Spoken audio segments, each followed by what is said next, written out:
Welcome to Margin of Thought, where we make space for the questions that matter. I'm your host, Priten, and together we'll explore questions that help us preserve what matters while navigating what's coming.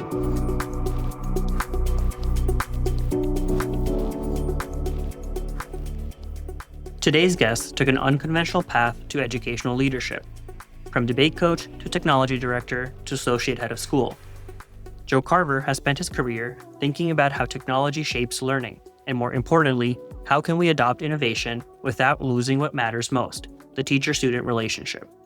In our conversation, Joe makes the case for thoughtful, values-driven technology integration, one that involves stakeholders, centers core educational principles, and resists both quick adoption and knee-jerk resistance. This is a conversation about balance, about using data to inform practice, and about trusting that the next generation of educators can build on what we're learning now. Let's get started. So I'm the associate head of school at the Meadow School now, which is a pre-K through 12 independent school in Summerlin, Nevada, about 1,000 students. I probably had one of the more non-traditional journeys to leadership. I started as a debate coach in higher ed, moved into secondary education as a policy debate coach, took a break from schools for a couple of years, and was brought back as the director of technology at independent school in Miami. Served in that role for a number of years before moving on as a chief innovation officer. And then from CIO, I became associate head of school. So I think that that having someone who served or was a sitting director of technology in independent schools in general leadership is a pretty unusual track. And having someone who served as a debate coach and director of technology with no technological background is probably just as unusual. So pretty irregular. But as a result of the various kind of roles that I've taken throughout schools, I have a really global sense of what happens in schools. There are very few departments in a school that I haven't either worked in or had report to me. And so I feel like I've got a pretty good grasp on what the whole world of the school is. Tell me a little bit about that jump from debate to technology. How did that happen? I loved where I worked. I loved the school I worked in. I left because my wife was expecting, and we were both debate coaches. In fact, debate coaches in the same program. And so we realized this is going to be impossible. How are we going to travel and support a program?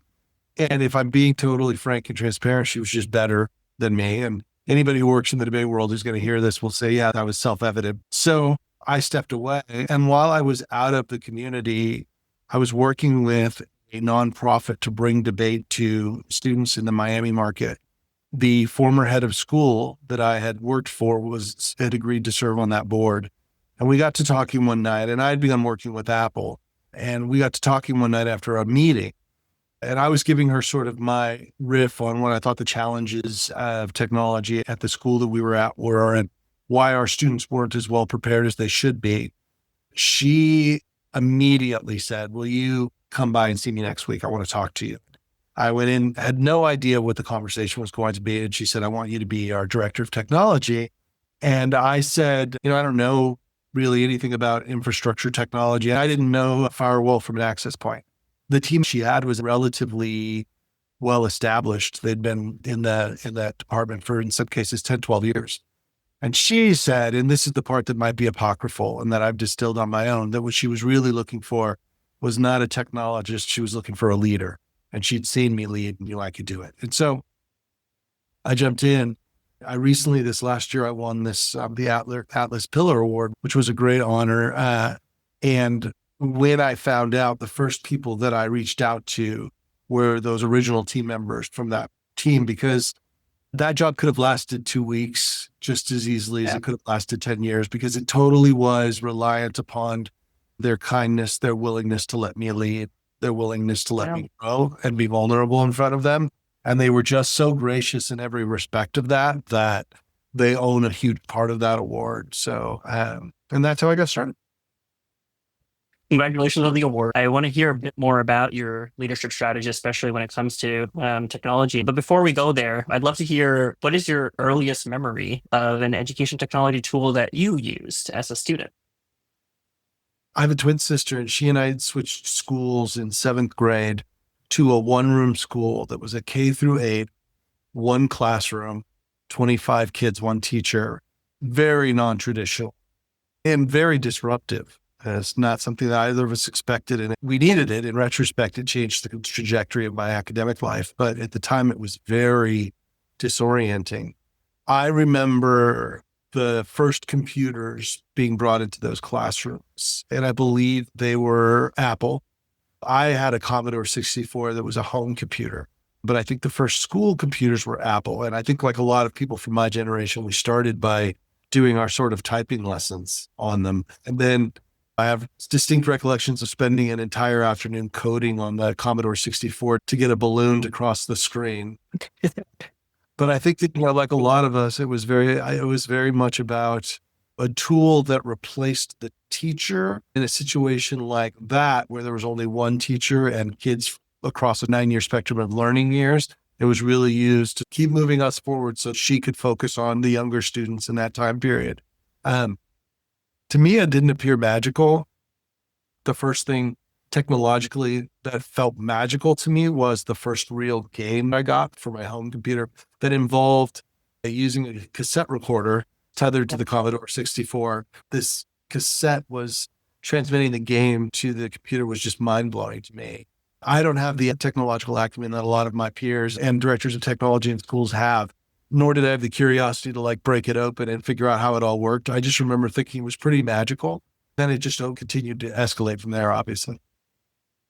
That early experience of seeing the typing program be a temporary replacement for direct interaction with your teacher, reflecting back on it, and especially now in your role as a leader at a school, how do you view that in retrospect? Short-sighted, because I think at that moment, we were thinking about what allowed the teacher to stay at the center of the classroom instead of envisioning a future where the teacher or the classroom, educator was a compassionate guide.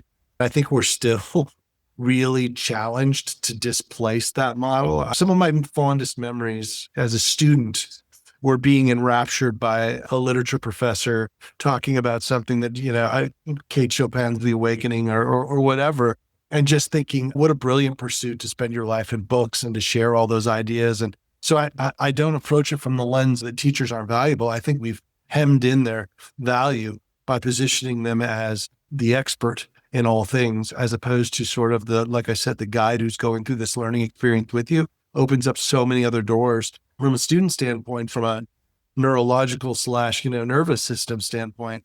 That in and of itself is just a much more regulating presence than someone who's at the front sort of managing the space. When I look back at that, I think, it's easy to see how we started to view these devices as a way to manage instead of as a way to come together. In some ways, we're still sort of battling that in schools. Those seem like the same questions that come up as we think about what role artificial intelligence will play within our school systems. Moving to the present day, it sounds like you're trying to balance that approach to innovation and maintaining some level of technological integration within the school while continuing to figure out what the role of the teacher is in that space.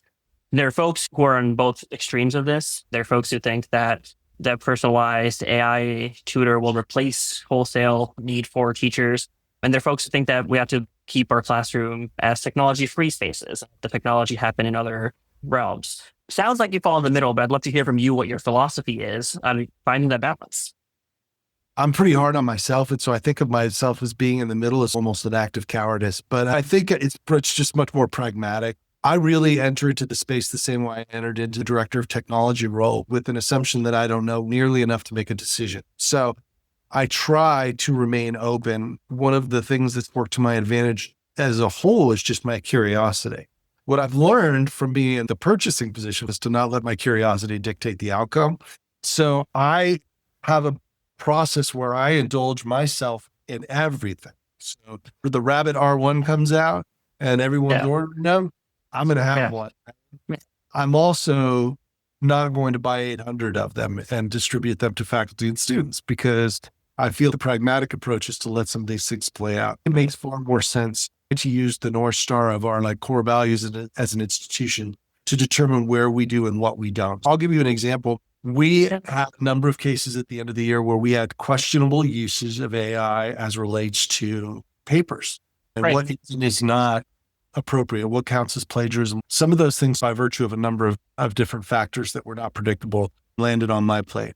My first step was to bring the teacher in, because They're on a day-to-day basis. They're interacting with these tools, with students using them, whether for the right or the wrong. The fact that I wasn't going to make a decision without spending the time and trying to understand what the challenge was helps, but it also puts us in the middle. It means that we're doing so much due diligence before we adopt. So we're in the process right now of deciding how we will approach AI in the fall. We might be right in the middle here. Some schools have made decisions, some are still sitting, but we're really focused on how we handle it from a handbook position, but how we also handle it from a network position. So what age group do we open up full access to? What age group do we want it to be guided access? What age group do we want there to be no access?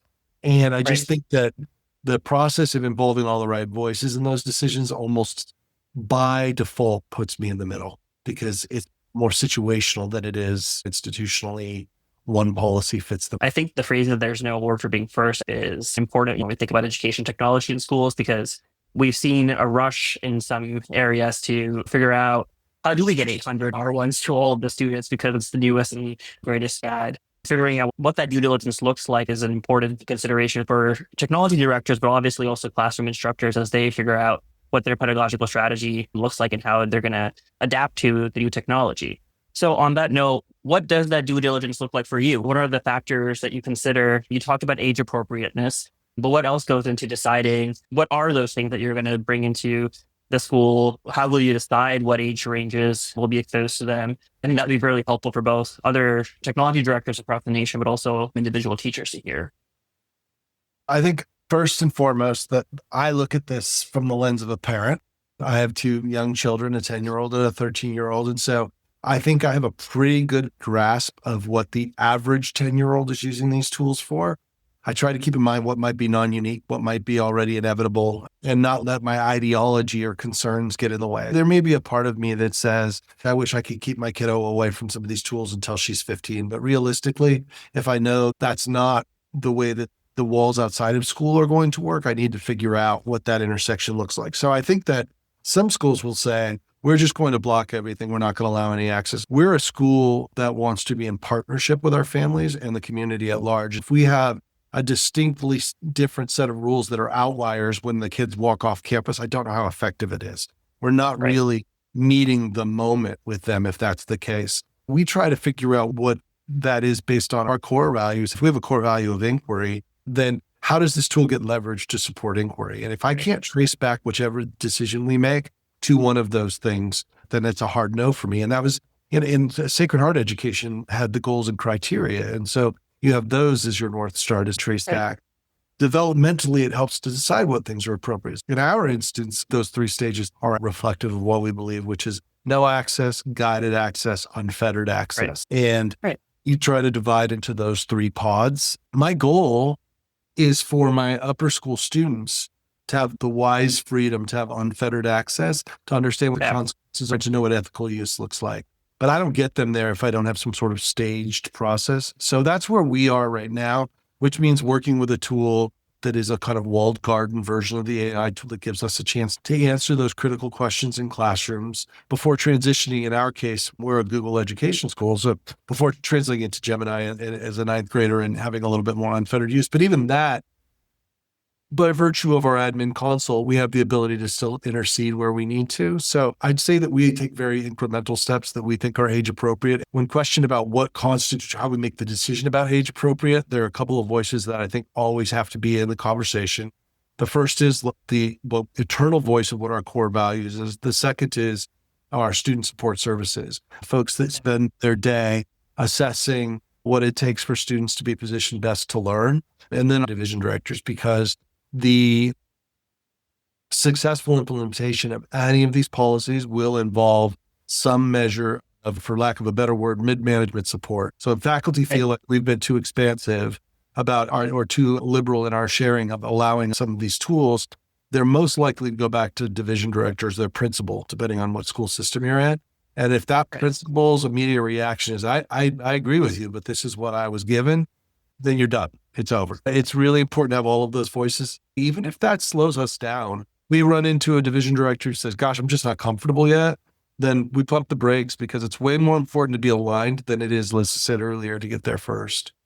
Listening to all those various stakeholders is a philosophy I wish more schools adopted.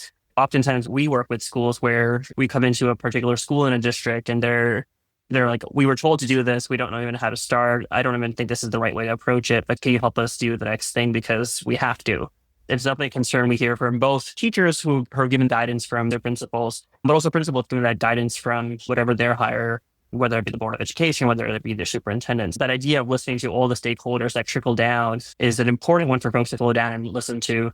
It's funny because there's a particular conundrum when it comes to technologists. Steve Jobs was famous for saying, why would I ever ask a customer what they want? I build something and I tell them that they want it. Because the idea is we're the innovators. You bring technologists in and they're like, I know the right answer. It's to do X, Y, and Z. You can't fault them because that's what they're brought for. But you've got to know your community.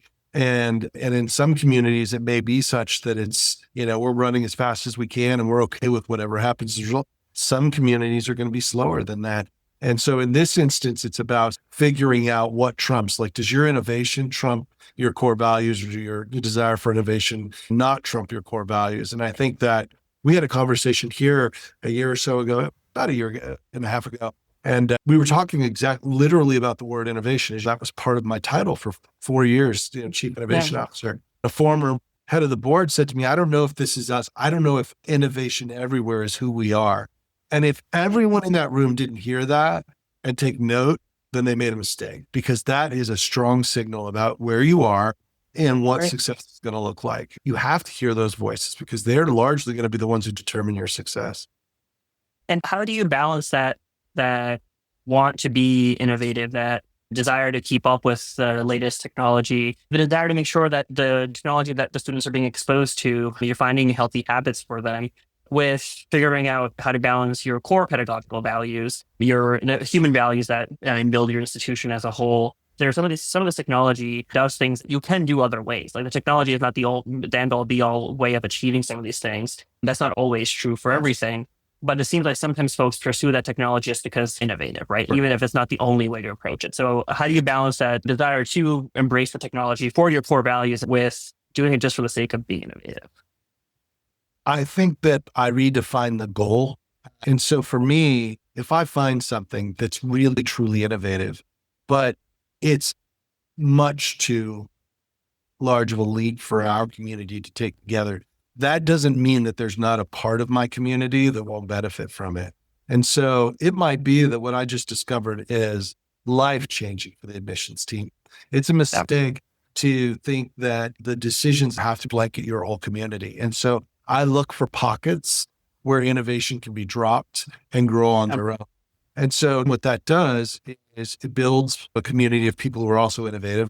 You find those people who are fired up about it, right? You drop in and you say, I've got a new toy. You want to try this out for me? People love that opportunity. But secondly, you're also creating a culture of innovators that way. And this is probably most important, because I can imagine it doesn't take long before people are tired of my voice. It means they aren't only hearing about me talking about how to move forward. So if I have a teacher who at a meeting raised their hand and says, I've been using this tool to do X and it's saving me hours, that's worth me saying it.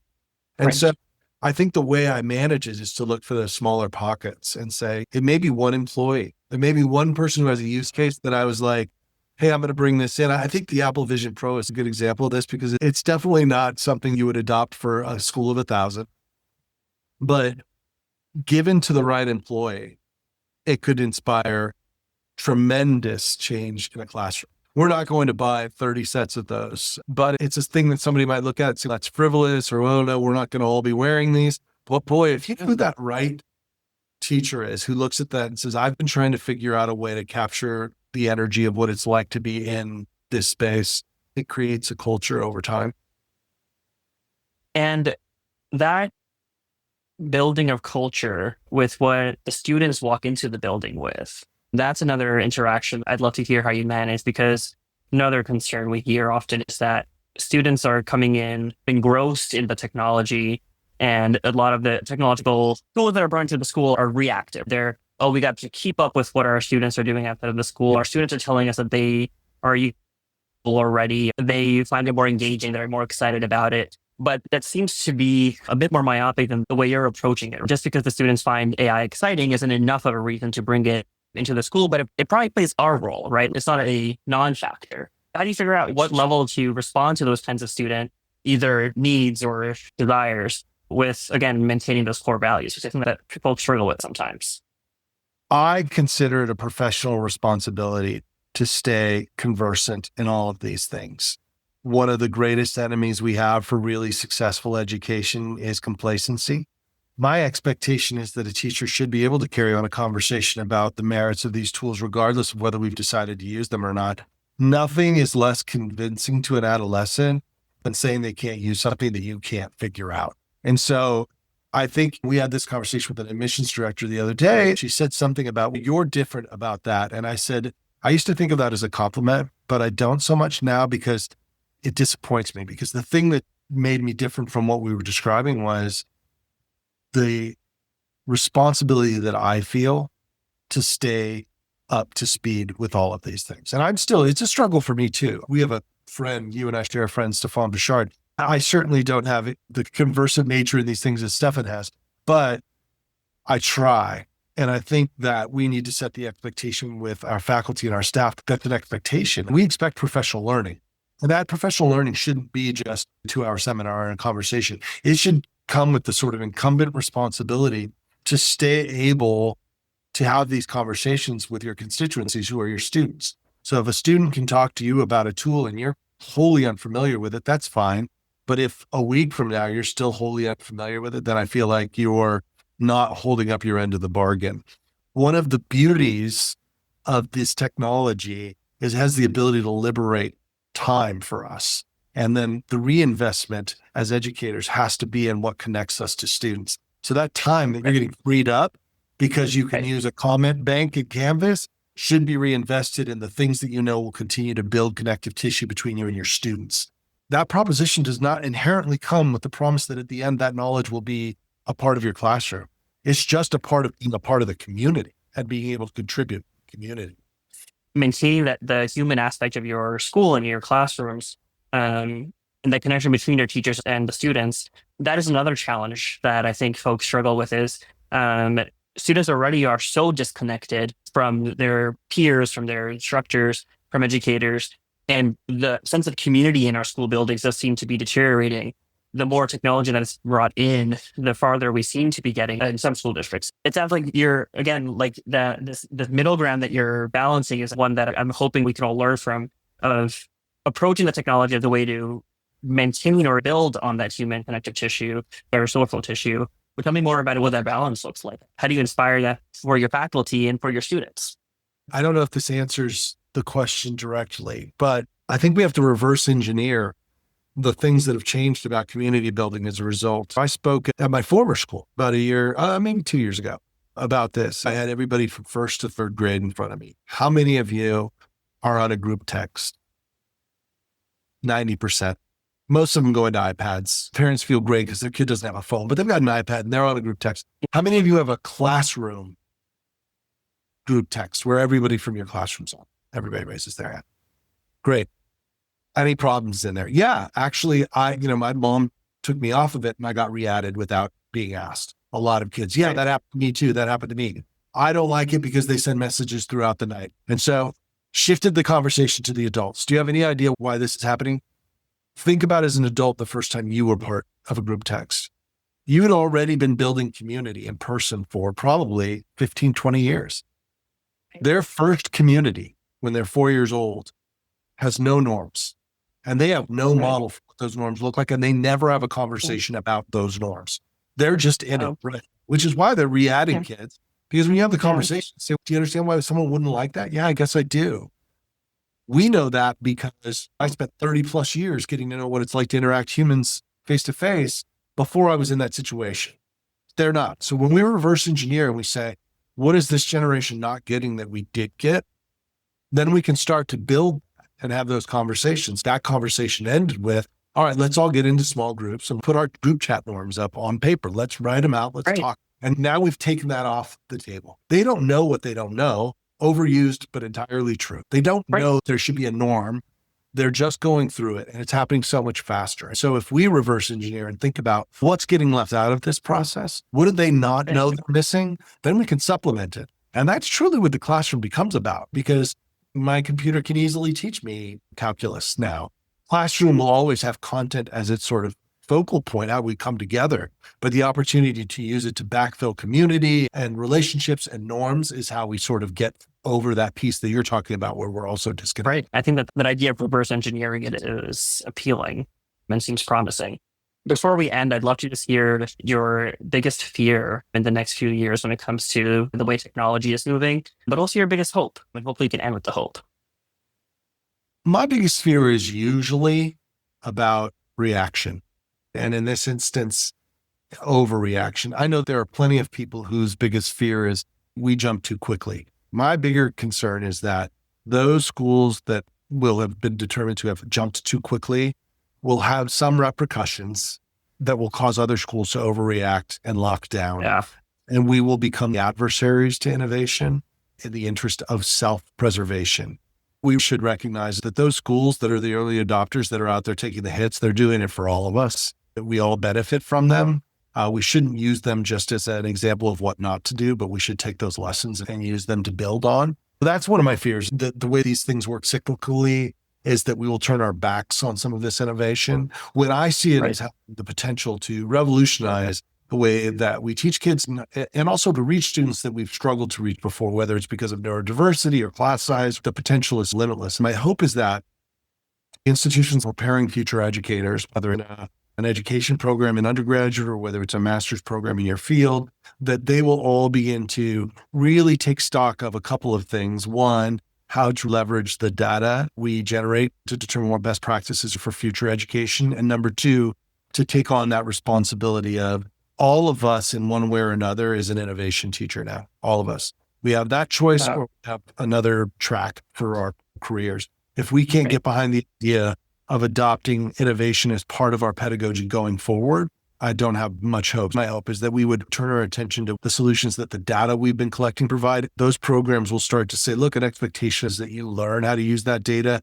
and building you the muscle to forever be innovating. Just like you are forever revisiting your curriculum and class notes, you need to be doing that as far as innovation goes too. So data-informed decision-making with a focus on iterative improvement.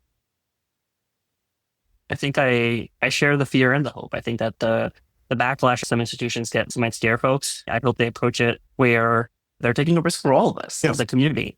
A good note to end on is that innovation comes with quite a bit of risk. And taking that risk for us, hopefully we can learn from them and continue to innovate and not back away from that innovation. I think that's a great way to frame the few years ahead of us.